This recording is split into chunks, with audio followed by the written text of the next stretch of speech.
tout le monde. Donc, moi, comme tu as dit, je suis mère au front. Je suis aussi étudiante en enseignement à l'UQAM et remplaçante dans les écoles. Fait que je fais comme les trois rôles en même temps. Puis j'ai écrit une prise de parole par rapport à qu'est-ce que ça fait être quelqu'un dans l'éducation de 15h30 au... Fait que c'est ça. Donc, de 15h30 au dodo. Alors, 3h30 de l'après-midi, là où l'école finit. Plus personne dans la cour. Ce gouvernement se vautour. 16h, sur la table posée, des devoirs entamés. Jongler entre maman, papa, je dois faire à souper. Le service de garde coûte plus cher qu'hier. Plus de place au public, il faut aller au privé. Il coupe, je dois courir. Il nous loupe, je ne peux pas ralentir. 17h, les casseroles chantent de bonheur. 18h, activités annulées, programme parascolaire effacé, plus de budget pour jouer, plus de quartier pour danser. Malheureusement, au collégial, on ne bénéficie pas souvent d'un mouvement citoyen, puis c'est pour ça que ça me fait tellement plaisir d'être ici aujourd'hui. Je pense que c'est le temps de mettre nos banderoles, nos pancartes, notre partisanerie de côté, de se mettre tout ensemble pour sauver notre réseau, nos réseaux de l'éducation. On n'arrête pas de le dire, c'est important d'inclure tout le monde. On est au Québec, on a fait le choix de se doter d'un enseignement supérieur accessible pour tout le monde. Les acteurs du réseau ont travaillé depuis des années à rendre ce réseau-là de plus en plus accessible.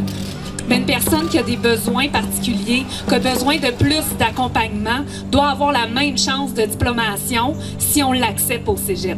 Et là, c'est là que ça va faire mal parce qu'on a sabré des postes, parce que nos enseignants n'auront pas le personnel professionnel ou le personnel de soutien pour les soutenir. Vous savez, dans un engrenage, tu n'as pas besoin d'enlever toutes les dents pour que ça ne fonctionne pas.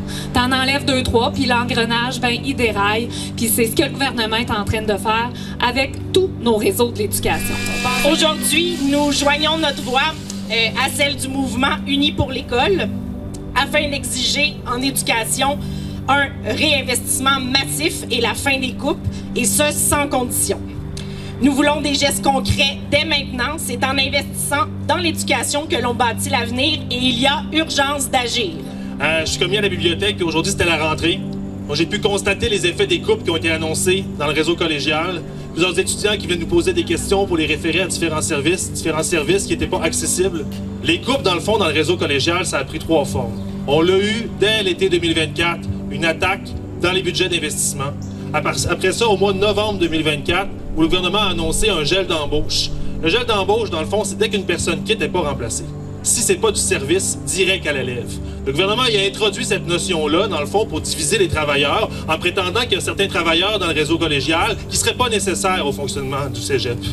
C'est clair que ça crée un problème dans l'ensemble de la coopération du travail. C'est clair que ça crée une surcharge de travail chez les collègues. Et finalement, l'odieux, ça a été au dernier budget, l'annonce de coupe de 151 millions de dollars, et donc évidemment des coupures de postes et une diminution des services.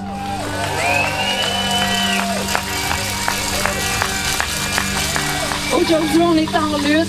On espère que tout le monde puisse développer son plein potentiel puis être en sécurité dans les écoles parce qu'il y a aussi de la violence, il y a des violences sexuelles, il y a beaucoup de luttes à faire qui ne sont pas juste de l'éducation au sens des apprentissages. Puis aujourd'hui, j'ai le goût de dire qu'on en a assez de faire du travail invisible puis d'engraisser le privé. On veut vraiment que le gouvernement s'engage pour qu'on puisse construire ensemble une société plus égalitaire qui va laisser personne derrière. Merci.